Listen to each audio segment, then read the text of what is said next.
రైతులకు గిట్టుబాటు ధర ఇప్పించాలన్న ఆలోచన లేదు. ఆర్బీకేల ద్వారా కొనుగోలు చేయాలి అన్న ఆలోచన లేదు. ఒక నంబర్ ఫోన్ కొడితే చాలు ప్రభుత్వం స్పందిస్తుందన్న నమ్మకం ఈరోజు రైతుల్లో కూడా కరువైపోయిన పరిస్థితులు ఈరోజు రాష్ట్రంలో కనిపిస్తా ఉన్న పరిస్థితులు. ఈరోజు ప్రతి వ్యవస్థ కూడా నిర్వీర్యమైపోయిన పరిస్థితి. ఆర్బీకేలు నిర్వీర్యమైపోయాయి. ఆర్బీకేలో అనుసంధానంగా ఉన్న ఇంటిగ్రేటెడ్ ల్యాబ్స్ ఈరోజు నిర్వీర్యమైపోయినాయి. గతంలో ఎవరైనా కల్తీ విత్తనాలు అమ్మాలనుకుంటే ప్రభుత్వం ఉంది అని చెప్పి భయపడే పరిస్థితి నుంచి ఈరోజు యథేచ్ఛగా ప్రభుత్వం దగ్గరుండి ఆర్బీకేల ద్వారా ఎరువులు సప్లై, విత్తనాల సప్లై ఆపేసిన కార్యక్రమం జరుగుతూ ఉంది. ఎరువుల సప్లై, విత్తనాల సప్లై, పెస్టిసైడ్ సప్లై ఆర్బీకేల ద్వారా పూర్తిగా తగ్గించిన పరిస్థితులలో ఈరోజు ఎరువులు కొనాలంటే రైతులు ప్రైవేట్ బ్రోకర్ల దగ్గర కొనాల్సి వస్తూ ఉంది. ప్రైవేట్ డీలర్ల దగ్గర కొంటే వాళ్ళు కనీసము 100 రూపాయల నుంచి 400 రూపాయలు బ్లాక్లో అమ్ముతా ఉన్న పరిస్థితి ఎరువులకు సంబంధించి. ఈరోజు క్వాలిటీ కంట్రోల్ చేసే విషయంలో ప్రభుత్వం పూర్తిగా ఫెయిల్ అయిపోయిన పరిస్థితులు కనిపిస్తూ ఉంది. నాణ్యమైనటి మాత్రమే అమ్మే పరిస్థితి గతంలో ఆర్బీకేల ద్వారా చేస్తే రాష్ట్ర ప్రభుత్వం ఈరోజు నాణ్యమైనటివి ఏవి కూడా రైతులకు సప్లై కాకుండా ఉండే పరిస్థితి ఈరోజు రాష్ట్రంలో నెలకొని ఉంది. ఇప్పటికైనా రాష్ట్ర ప్రభుత్వం కళ్ళు తెరిచి రైతులకు పెట్టుబడి సహాయం కింద వాళ్ళు ఇస్తామని చెప్పిన పిఎం కిసాన్ కాక 20,000 రూపాయలు ఏదైతే ఇస్తామని చెప్పారో అది కూడా రైతులను మోసం చేసిన పరిస్థితిలో ఈరోజు రాష్ట్ర ప్రభుత్వం కనిపిస్తూ ఉంది. రైతులకు ఈరోజు 0 వడ్డీ రాని పరిస్థితి ఈరోజు రైతాంగం మీద కనిపిస్తూ ఉంది. ఈరోజు ప్రతి విషయంలోనూ కూడా రైతులు ఈ ప్రభుత్వంలో నష్టపోయిన పరిస్థితుల మధ్య చంద్రబాబు నాయుడు గారు ఇప్పటికైనా కళ్ళు తెరవాలి, గుంటూరు మిర్చి యార్డుకు రావాలి, వచ్చి రైతుల కష్టాలు తెలుసుకొని రైతులకు కనీస గిట్టుబాటు ధర వచ్చే విధంగా రైతుల కోసం చంద్రబాబు నాయుడు గారు గట్టిగా నిలబడకపోతే తీవ్రమైన పరిణామాలు ఉంటాయి. రాబోయే రోజుల్లో రైతుల తరపున చంద్రబాబు నాయుడు గారిని హెచ్చరిస్తా ఉన్నాం. ఈరోజు ఇక్కడ కూడా పరిస్థితి ఏమిటి అంటే ఒక ప్రతిపక్ష నాయకుడు ఇక్కడికి వస్తున్నాడు అనంటే, రైతులతో మాట్లాడే ప్రయత్నం చేస్తున్నాడు అనంటే కనీసం పోలీసుల భద్రత కూడా చంద్రబాబు నాయుడు గారు ఇవ్వని పరిస్థితి.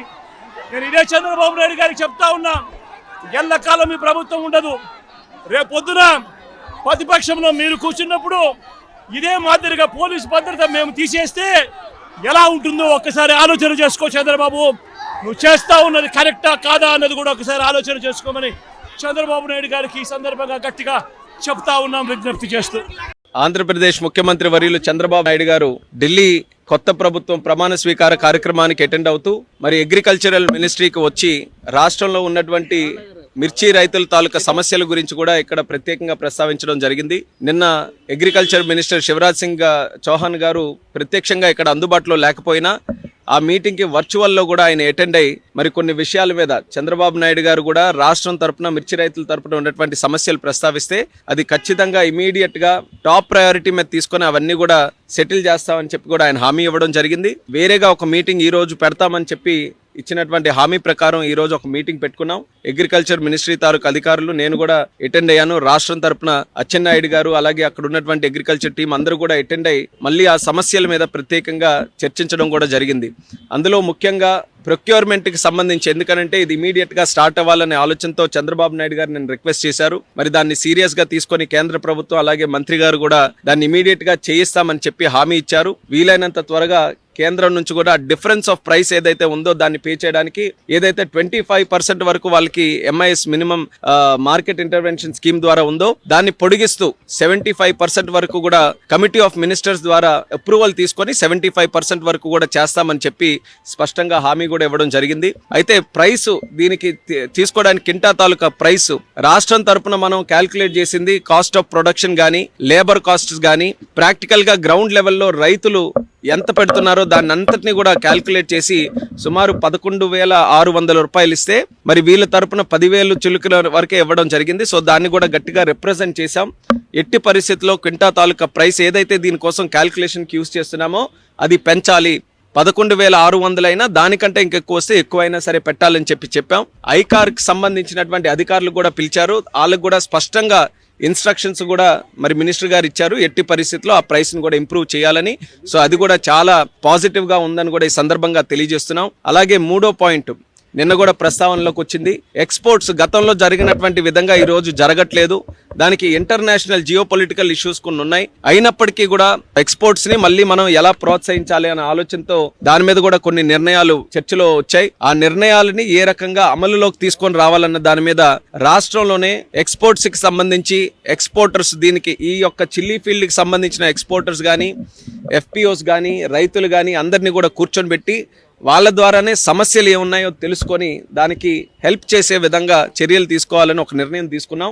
మిర్చి రైతులతో ఒక ప్రత్యేక మీటింగ్ ఎక్స్పోర్టర్స్ తో కూడా పెట్టి దీనికి ఉన్నటువంటి సమస్యలు ఇప్పుడు ఇమీడియట్ గా ఎక్స్పోర్ట్స్ పెంచడానికి ఏంటి, లాంగ్ టర్మ్ లో కూడా మిర్చి రైతుల తాలూకా ఆదాయం పెరిగే విధంగా ఎక్స్పోర్ట్స్ ని ఏ రకంగా మనం ఇంటర్నేషనల్ మార్కెట్ కి లింక్ చేయాలి. ఈ రెండింటి మీద కూడా ఒక సదస్సు అక్కడ పెట్టి దాని ద్వారా వచ్చినటువంటి సజెషన్స్ ఏవైతే ఉంటాయో దాన్ని కూడా మనం అమలు చేస్తామని చెప్పి మంత్రి గారు అయితే స్పష్టంగా హామీ ఇవ్వడం జరిగింది. దీన్ని ఇమీడియట్ గా కేంద్ర ప్రభుత్వం నుంచి డబ్బులు తెచ్చి ఆ డిఫరెన్స్ ఆఫ్ ప్రైస్ ఏదైతే ఉంటుందో మార్కెట్ కి కానీ ఈ రోజు ఉన్నటువంటి కాస్ట్ ఆఫ్ ప్రొడక్షన్ ఈ రెండింటికి తేడా ఉన్నది కేంద్ర ప్రభుత్వం భరించి ఇస్తుందని చెప్పి స్పష్టంగా హామీ ఇవ్వడం జరిగింది. దీన్ని ఎంత త్వరగా వీలైతే అంత త్వరగా అమల్లోకి తీసుకొని రావడానికి ప్రొసీజరల్ గా ఏవైతే ఉన్నాయో వాటన్నిటి మీద డిస్కస్ చేసి ఇమీడియట్ గా ఆ స్కీమ్ ద్వారా చేయిస్తాం. ఐకార్ ద్వారానే మనం పెట్టినటువంటి ప్రైసే ఈ రోజు 11,600 పెట్టాం.